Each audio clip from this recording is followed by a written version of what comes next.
kiddos, and welcome back to Cheap Lazy Vegan and another mukbang. Today you're watching another episode of Munching Mondays, which is my mukbang series. Mukbang is an eating show, so we're gonna eat together and we're gonna chat. So if that is your thing, then don't forget to subscribe and thumbs up this video. And as you can see, guys, we got a new background, okay? I don't know if you guys know this, but I did move recently. This is the first mukbang in the new place, I know. And I was gonna say, I'm still trying to figure out my filming setup, but like, I'm not gonna lie, guys, I kind of like what we got going on over here. Let me know what you think. I'm probably still gonna switch it up. I'm working on making my second bedroom an office, also potentially a filming area for my mukbang, who knows, okay? But either way, I kind of like this little makeshift mukbang situation. I am sitting on the floor, okay?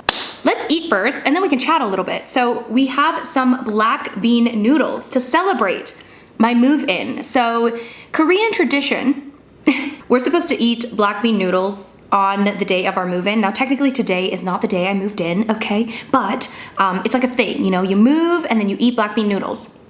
We'll talk about this a little bit later. So we have some black bean noodles. These are vegan friendly. I found them in the Korean supermarket. This is Jjajangmyeon, which is a brand of instant black bean noodles. And then we have some sweet and sour sauce with some pan-fried dumplings. So sweet and sour dumplings that I made. I actually used the recipe for sweet and sour tofu from my Everyday Asian Recipes ebook. Link is down below, okay? So I decided to make it with dumplings. Ooh, why did it get super light up in here? Let me just... Okay, so we have some sweet and sour dumplings and we have some black bean noodles and we're gonna dig in and then we can chat. Ooh, look at these juicy noodles. Oh my God, it's been so long since I've had black bean noodles and they look so good. I'm so excited, I'm so hungry. First bite, black bean noodles.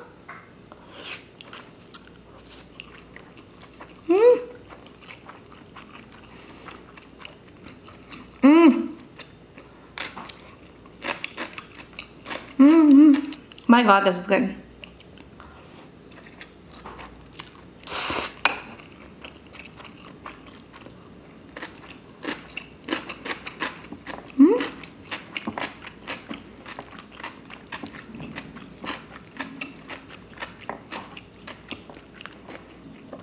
Dumplings with sweet and sour sauce.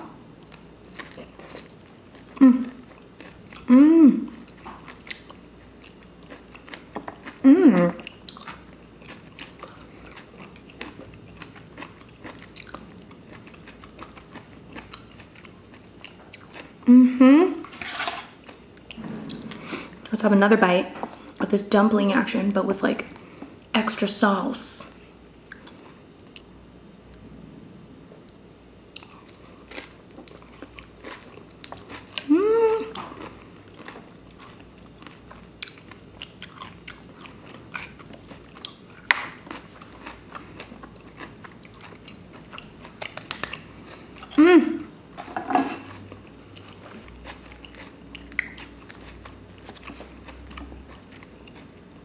You guys, it's so good. Oh, dumpling with the noodles, my friends.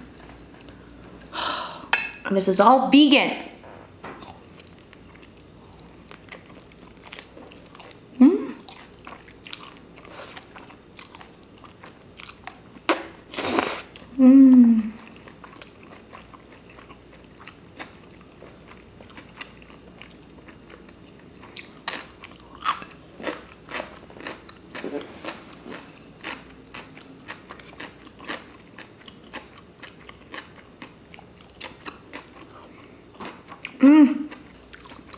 Guys, this is pure comfort food. Of course, we got bubbly. Guys, I did buy a soda stream. I bought it today. I'm picking it up today. So no more wasting cans. I mean, of course I recycle these, but still, like, the amount that I go through, unnecessary.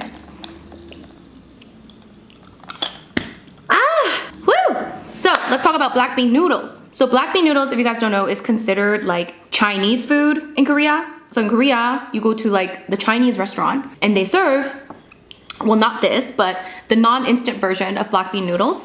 And it is tradition to eat black bean noodles when you move. So the day that you move, I think it's the day that you move into your new place, you're supposed to eat black bean noodles. I have a theory as to why it is. We will Google it after and see if I'm correct. My theory is that in Korea, black bean noodles traditionally are the delivery food, okay? It's like what you order for delivery. It's kind of like pizza in North America. Like pizza is the delivery food. In Korea, black bean noodles is like the traditional delivery food. Now nowadays, of course, you can get delivery of pretty much anything, I'm sure. But, you know, back when I lived in Korea, which was like a really long time ago, you would get like delivery black bean noodles, which is Jjajangmyeon.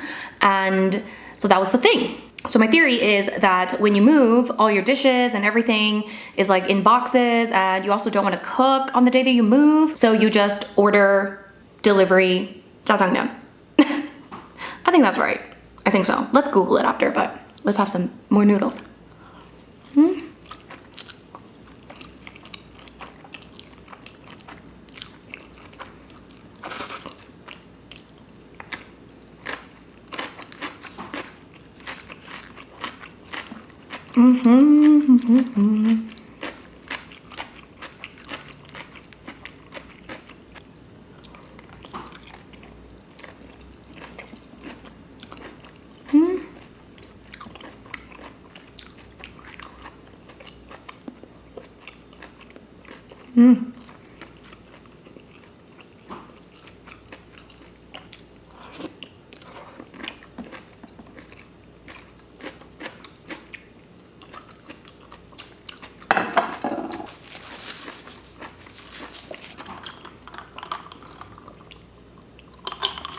Now also another thing to note is like the jjajangmyeon delivery people, like the black bean noodle delivery people, they always carry this like big tin like box with like a handle, and then they like slide it open, and then you get like the jjajangmyeon. And they actually deliver you the noodles in an actual dish, like an actual, like not a takeout dish, like an actual dish. And then this is a great system, which, you know, I don't know if they still do this, but they deliver you the noodles in the dish. Everything is in dishes. Basically, like they don't really use, at least back then, they didn't use like plastic containers or anything like that.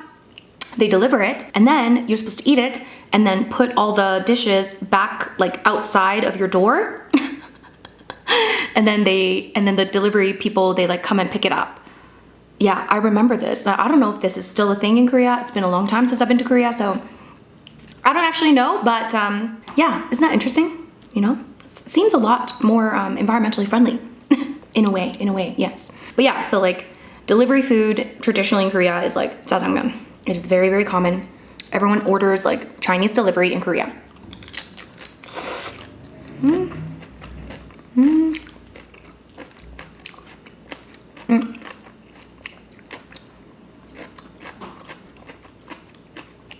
And this sweet and sour thing, also sold in Korean Chinese restaurants. It's called 탕수육. Usually they use like pork, so it's like sweet and sour pork. But you can make the same sauce, like I showed you here, and then just use tofu, dumplings like this, or whatever you want. So anyways, yeah, so I think it's because, you know, when you move, you don't want to do dishes, you don't want to cook, so everyone orders black bean noodles, but it's like, it's become like a cultural thing.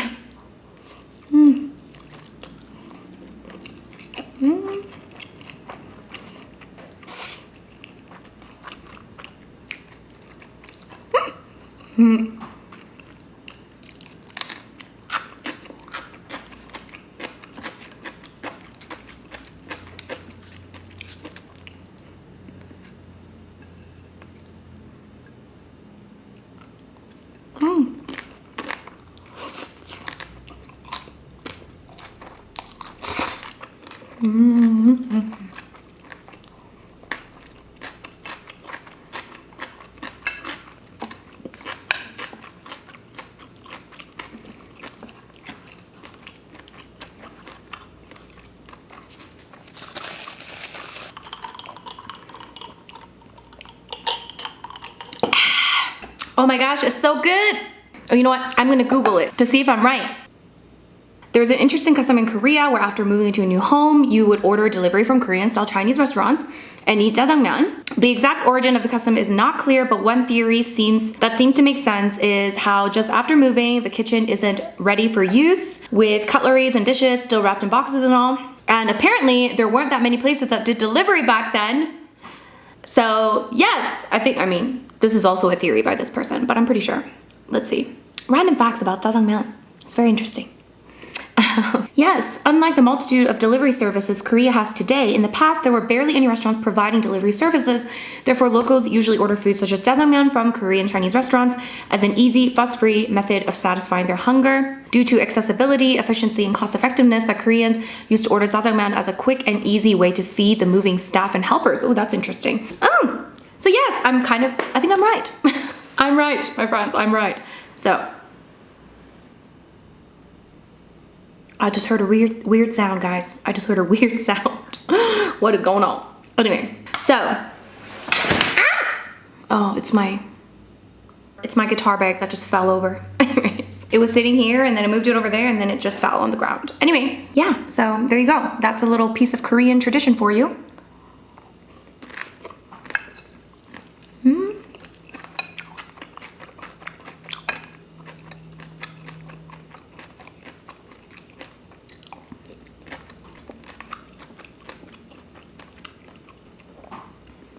Now you can get pretty much anything for delivery, but back then, yeah, jjajangmyeon was the thing. And I remember back then, it was like so long ago that I was living in Korea, like over 20 years ago. And back then, it was like really cheap. Like one bowl of jjajangmyeon was like, I think like $2, $3. Oh my God, I wonder how much it is now.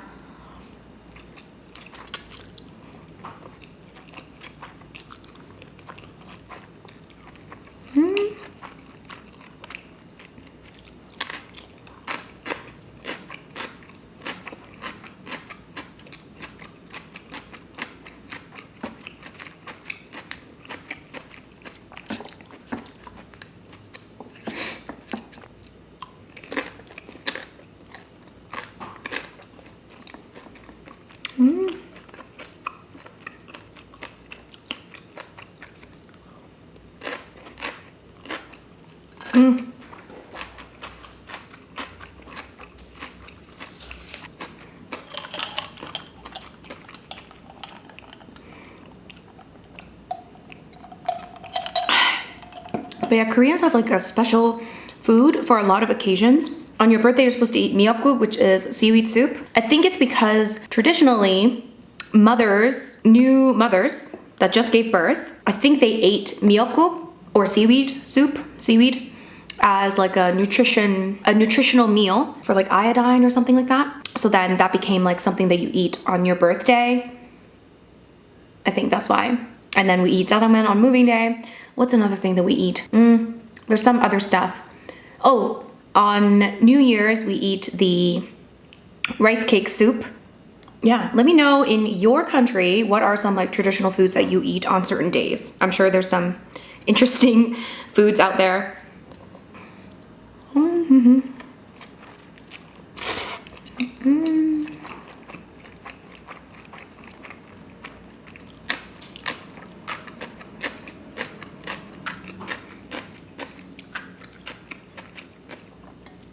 Oh, it's too small. I want more. Anyway, did you guys watch Squid Game yet? Guys, you need to watch it. Me and Daniel, we decided to make our Patreon exclusive episode of October podcast.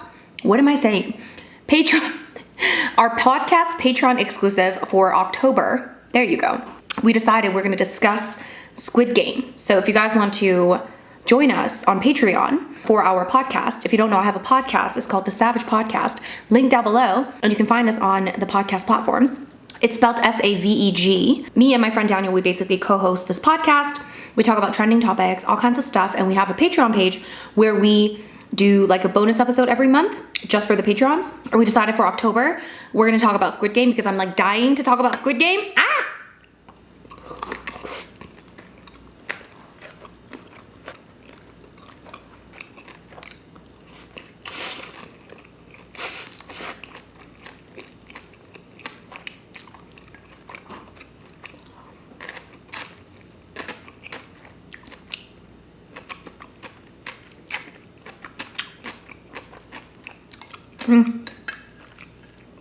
Anyway, I watched it all. And I'm rewatching it again. I feel like with shows and movies like that, you have to like watch it twice to get all the, you know, details you missed the first time.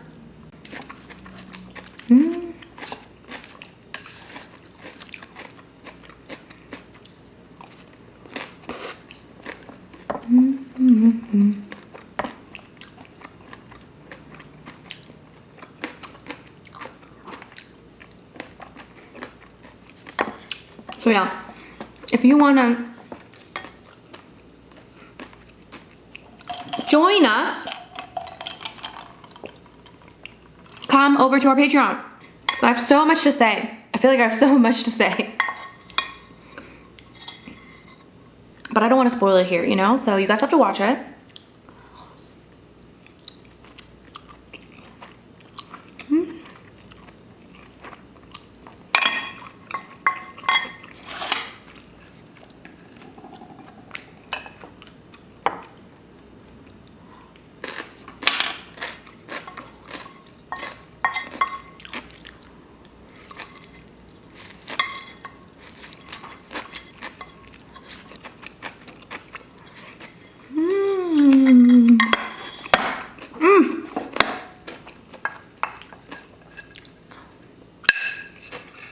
My God, that is so good.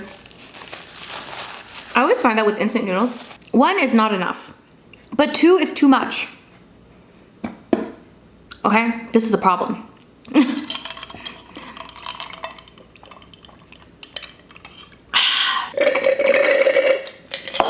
Oh, there you have it, my black bean noodles and sweet and sour dumplings. That was absolutely delicious. I'm gonna save the sauce for another time. Thank you so much for joining me on my first mukbang in my new home. This was my move-in meal, guys. My move-in meal. Anyways, if you enjoyed this video, of course, give it a big thumbs up. And if you're new here, don't forget to subscribe to my channel. And of course, leave me a comment down below. Let me know what you think. Let me know if you have any video requests. Whatever it is you want to talk to me about, let me know in the comments. And of course, check out our podcast. It is the SaVeg Podcast, SaVeg Podcast. And you can find it on your favorite podcast platform. We're also on YouTube. We do video versions of the podcast as well. If you guys are interested in the video, of course, I'll link that down below as well. And don't forget to watch Squid Game if you haven't watched it. I'm sure you've all watched it. It's like, I don't know, it's like a worldwide phenomenon, okay? It is a crazy, crazy time. Anyway, thank you so much for watching, guys, and I'll see you guys in my next video. Bye!